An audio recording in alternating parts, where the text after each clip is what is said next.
우리 옆에 분들과 인사하고 시작하겠습니다. 주님께서 함께 하시길 바랍니다. 주님께서 함께 하시기를 바랍니다. 한 주 동안 잘 보내셨습니까? 이렇게 주일날 교회에 나와서 예배드릴 수 있는 것만으로도 주님께서 함께 하셨기 때문에 가능한 일이겠죠. 오늘 예배를 통해 우리가 세상에서 지친 영과 육을 회복하는 시간, 또한 말씀 가운데 주님이 주시는 귀한 은혜를 담아가는 시간 되시기를 간절히 바라고 축복합니다. 오늘 우리가 읽은 첫째 성서봉독 전도서 5장 10절부터 20절의 말씀과 복음서였던 마가복음 10장 23절부터 31절 말씀을 보면 오늘 설교의 핵심 메시지가 무엇인지 우리는 짐작할 수가 있습니다. 그것은 바로 재물, 즉 돈에 관한 것이죠. 한때 한국교회에서 이 주제를 가지고 뜨거운 논쟁이 있었던 적이 있었습니다. 예수 믿는 사람은 부자가 되어서 괜찮은가, 부자가 되어도 괜찮은가 하는 것 때문이었습니다. 한쪽에서는 구약의 말씀을 근거로 아브라함, 이삭, 야곱, 요셉을 봐라. 하나님이 분명 물질의 복을 허락하지 않으셨냐? 우리도 예수님을 잘 믿고 말씀 따라 성실하고 겸손하게 살아간다면 하나님께서 자연스럽게 우리에게 물질을 허락하실 것이고, 더 나아가 그 하나님이 주신 물질과 재물을 통해 어려운 이웃들을 도울 수만 있다면 하나님이 얼마나 기뻐하시겠느냐, 이렇게 주장하는 사람들이 있었던 반면에 다른 한편에서는 이 예수님의 말씀에 주목하는데요. 마가복음 10장을 보면 예수님의 말씀을 봐라. 부자가 천국에 들어가는 것은 낙타가 바늘구멍에 들어가는 것처럼 어렵다고 말씀하셨다. 마태복음 6장 24절에서도 돈과 하나님을 겸하여 섬길 수 없다고 하지 않으셨냐? 역사적으로 부유함과 화려함을 추구했던 교회들은 모두 타락하고 무너졌다. 그렇게 예수님을 믿는 사람은 되도록이면 부자가 되어서는 안 되고 청빈하게 살도록 노력해야 한다라고 주장합니다. 완전 극과 극의 입장이었습니다. 여러분은 어떤 입장에 동의하십니까?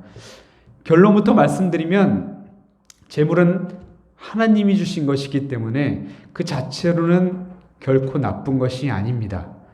성실하게 일해서 부자가 될 수도 있고 그렇게 되지 못할 수도 있습니다. 하지만 확실한 것이 하나 있는데, 사람은 재물이 많으면 많아질수록 재물의 마음이 빼앗겨 하나님과 멀어질 수도 있는 아주 연약한 존재이고, 또한 믿음을 지켜내기가 정말로 어렵기 때문에 주님이 주시는 그 재물이 우리에게 우상이 되지 않도록 끊임없이 성찰하며 기도해야만 한다는 것이죠. 저도 예전에는 저희 집이 그렇게 넉넉한 편이 아니기 때문에 물질적으로 좀 여유롭게 해달라고 기도를 정말 많이 했었는데, 물론 지금도 저희 형 장사 잘 되게 해달라고 기도는 합니다만 아직까지도 안 들어주신 것을 보면 연약한 저를 위해서 하나님이 일부러 안 주셨구나, 일용할 양식으로 먹여주시는 지금의 삶이 오히려 나에게는 은혜의 삶이구나 라고 깨닫게 됩니다. 바라기는 오늘 말씀을 통해 저와 여러분 모두가 하나님이 주신 재물, 이 재물을 어떻게 이해하고 받아들여야 하는지를 함께 고민하며 주님의 뜻을 깨닫는 귀한 시간이 되었으면 좋겠습니다. 지난주에 우리는 본문 바로 앞인 마가복음 10장 17절부터 22절에 나오는 한 부자 청년의 이야기를 우리 전도사님의 설교를 통해서 들었습니다. 이 청년은 세상의 눈으로 보면 성공한 사람이자 아주 신실한 신앙인이라고 생각할 수 있겠죠. 부자였고, 부자임에도 불구하고 어려서부터 십계명을 다 지켰다 자부할 정도로 종교적으로도 아주 열심인 사람이었습니다. 또한 관원이었던 높은 지위에도 불구하고 예수님을 보자마자 바로 뛰어와 그 앞에 무릎 꿇은 것을 보면 이 사람은 예의 있고 겸손한 청년이었습니다. 그런데 이 청년이 예수님을 찾아와 질문을 하나 던지게 되는데요. 내가 무엇을 해야 영생을 얻을 수 있겠습니까? 라는 질문이었습니다. 아마도 청년은 자신의 그동안의 삶, 자신의 열심으로 인해서 너에게는 이미 영생이 예비되었다라는 대답을 듣고 싶었던 것입니다. 그러나 예수님으로부터 들려온 대답은 무엇이었습니까? 재산을 다 팔아 가난한 자들에게 주고 다시 와서 나를 따르라는 것이었습니다. 결국 이 청년은 슬픈 기색을 하고 근심하며 돌아갔다고 성경은 이야기합니다. 청년이 떠난 이유는 단 하나, 재물이 많았기 때문이었습니다. 오늘 본문은 이 일이 있은 이후에 예수님께서 연장선상에서 하신 말씀이라고 할 수 있습니다. 청년이 돌아간 후에 예수님은 주위를 둘러보시면서 이렇게 말씀하셨습니다. 23절을 보면 재물이 있는 자는 하나님의 나라에 들어가기가 심히 어렵도다 하시니 제자들이 그 말씀에 놀라는지라. 여러분, 여기서 제자들이 왜 놀랐다고 표현했을까요? 제자들이 놀란 이유는 당시 사람들에게 있어서는 재물이 많은 것은 하나님이 주시는 복 중에 하나다라고 믿었기 때문이었습니다. 신명기 28장 2절부터 6절을 보면 이런 말씀이 있습니다. 내가 내 하나님 여호와의 말씀을 청종하면 이 모든 복이 내게 임하며 내게 이르리니 성읍에서도 복을 받고 들에서도 복을 받을 것이며 내 몸의 자녀와 내 토지의 소산과 내 짐승의 새끼와 소와 양의 새끼가 복을 받을 것이며 내 광주리와 떡반죽 그릇이 복을 받을 것이며 내가 들어와도 복을 받고 나가도 복을 받을 것이니라. 이 말씀처럼 사람들은 재물을 가지고 있다는 것을 하나님께 복을 받은 확실한 증거로 삼았습니다. 더군다나 부자는 값진 짐승을 큰 돈을 주고 사서 하나님께 크게 제사를 드릴 수도 있었고, 가난한 자들을 구제함으로 말미암아 좋은 평판도 얻을 수가 있었습니다.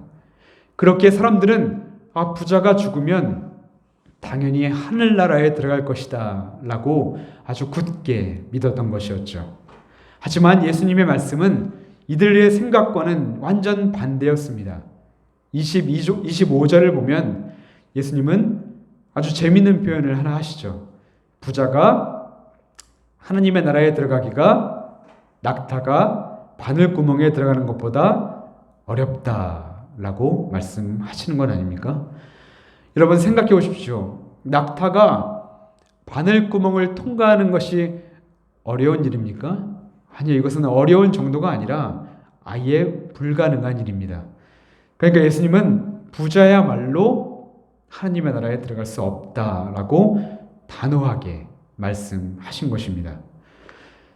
그렇다면 예수님은 왜 이렇게 극단적으로 말씀을 하셨던 것일까요? 또 예수님이 말하는 그 부자란 과연 어떤 사람들을 말하는 것이었을까요? 앞서 19절을 보면 예수님은 부자 청년에게 10계명을 쭉 나열하시면서 그 중에 하나, 속여서 빼앗지 말라를 언급하셨습니다. 그러면서 21절에서는 너한테 부족한 것이 하나 있는데 재산을 다 팔아 가난한 이들에게 나누어 주라 라는 말씀을 하시게 되죠. 예수님의 이 말씀은 연결되어 있는 말씀으로 예수님은 이 청년에게 네가 부당하게 취한 재물이 있다면 그 당사자에게 되돌려 주라 라는 명령이었던 것입니다. 왜냐하면 여기서 주라라고 했던 단어는 누가복음 19장 8절에서 삭개오가 가난한 자에게 자기의 재산을 나눠주겠다, 그 단어와 똑같은 단어인 디도미의 과거 명령형으로 단순히 준다는 뜻 외에 돌려준다는 의미가 함께 담긴 단어입니다. 그러니까 이 청년을 포함한 당시의 부자들은 정당하게 재물을 모은 것이 아니라 부정한 방법으로 남의 것을 속여 취득한 것이 대부분이었다는 것입니다. 왜냐? 재물을 쌓으면 그것이 바로 하나님이 나를 축복하신 증거이고, 또 그 재물로 불쌍한 이들을 도우면서 공적도 쌓을 수 있고 그 공적으로 말미암아 영생을 얻을 수 있다고 믿었기 때문이었습니다. 결국 하나님이 주신 재물이 그들에게는 또 다른 우상이 되어 버렸던 것이죠. 그래서 예수님은 청년에게 이렇게 이야기하고 있는 것입니다. 네가 계명을 다 지켰다고 하지만 아니다. 지금 당장 회개해라. 빨리 너희 죄를 깨닫고 부정하게 모은 재물이 있다면 가난한 이들에게 돌려준 후에 나를 따라오렴 이라고 말입니다. 즉 예수님은 올바르게 노력해서 부를 축적하고 그 부를 자기 것으로 여기지 아니하며 하나님의 영광을 위해 선하게 사용하는 부자가 아니라 재물의 마음이 다 빼앗겨서 불의한 방법으로 어떻게든 그것을 모으려고 하며 그것이 마치 하나님의 축복인 양 의시되며 또한 자신의 공로로 천국 티켓을 얻었다고 믿었던 부자들이 하나님 나라에 들어가기가 불가능하다고 이야기하고 계시는 것입니다. 그렇습니다. 오늘 말씀에서 이 청년은 우선순위를 혼동했습니다. 예수님에 대한 관심도 있었고 어릴 적부터 하나님의 말씀대로 살려고 노력도 했으며 영생에 대한 갈망도 있었습니다. 하지만 그의 내면을 자세히 들여다보니 정작 그의 마음을 사로잡고 있었던 것은 재물에 대한 탐심이었고 자기 공로와 교만함이 가득해 있었던 것입니다. 그래서 그는 결국 예수님을 등지고 떠난 슬픔의 주인공이 되고 말았던 것이죠. 저는 이번 한 주 동안, 지난주에 설교를 안 했으니까 제가 2주 동안 이 말씀을 묵상하면서 굉장히 안타까운 마음이 들었습니다. 그러면서 이런 생각이 들더라고요. 예수님을 직접 만나는 그 은혜를 이 청년이 입었는데 눈 딱 감고 그냥 재물을 포기했더라면 하나님 나라의 시민이 될 수 있었을 텐데, 성경에 기록되는 놀라운 은혜가 이 청년에게 있었을 텐데 라는 참 답답하다는 생각이었습니다. 물론 이 청년이 집으로 돌아가서 기도하다가 죄를 깨닫고 회개하여 자신의 재산을 팔아 주님을 나누어 주고 주님을 따랐을지도 모릅니다. 이후의 이야기는 성경에 기록되지 않았기 때문에 우리는 알 수가 없죠. 그런데 갑자기 불현듯 드는 생각은 이 청년의 모습이 우리와 별반 다르지 않구나라는 것이었습니다. 왜냐하면 우리도 하나님의 은혜가 아니라면 이 돈이라는 우상에 사로잡혀 이 돈만 있다면 인생이 평안하고 이 돈만 있다면 이 세상에서 이 평안한 삶이 영원할 것 같다는 그 헛된 믿음에 사로잡혀 살 수 있는 아주 연약한 존재이기 때문입니다. 근데 여러분, 성경의 부자 청년 그리고 지금 우리들을 보고 예수님은 어떤 반응을 보이셨습니까? 21절을 보면 이런 말씀이 있죠.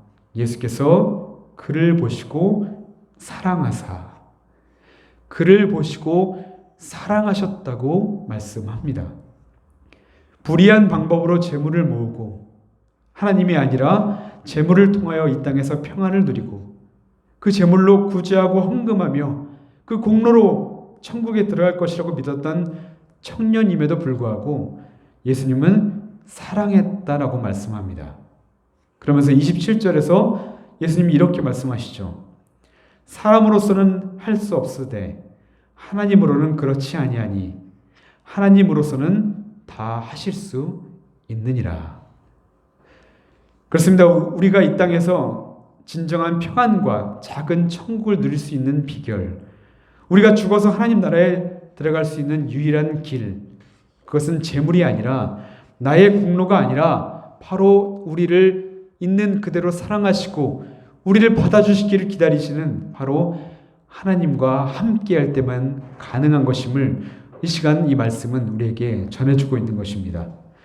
요한복음 3장을 보면 오늘 말씀과 정말 비슷하게 또 다른 부자 관리가 밤에 몰래 예수님을 찾아와 어떻게 해야 내가 영생을 얻을 수 있습니까? 라고 질문하는 이야기가 나옵니다. 그 사람 이름은 관원 니고데모였습니다. 그때 예수님은 네가 거듭나야 한다 라고 말씀하셨죠. 그러자 니고데모가 어떻게 사람이 다시 태어날 수 있습니까? 라고 되물었을 때 예수님이 이렇게 말씀하셨습니다. 요한복음 3장 5절을 보면 사람이 물과 성령으로 나지 아니하면 하나님의 나라에 들어갈 수 없느니라. 예수님은 거듭나는 것, 즉 구원을 위해 너가 할 수 있는 것은 아무것도 없다. 성령을 통해 가장 먼저 너의 죄를 깨닫고 내가 아무것도 할 수 없다는 것을 깨닫고 그리스도의 사랑과 용서와 십자가의 희생을 믿고 의지해야만 너는 거듭날 수 있고 하나님 나라에 들어갈 수 있다라고 말씀하셨던 것입니다. 사랑하는 여러분, 우리가 살아가면서 늘 잊지 말아야 할 것, 우리가 늘 기도해야 할 것, 그것은 무엇이냐면 내 마음속의 1순위가 하나님인지 아니면 재물인지, 하나님인지 내 자녀인지, 하나님인지 내 지위인지.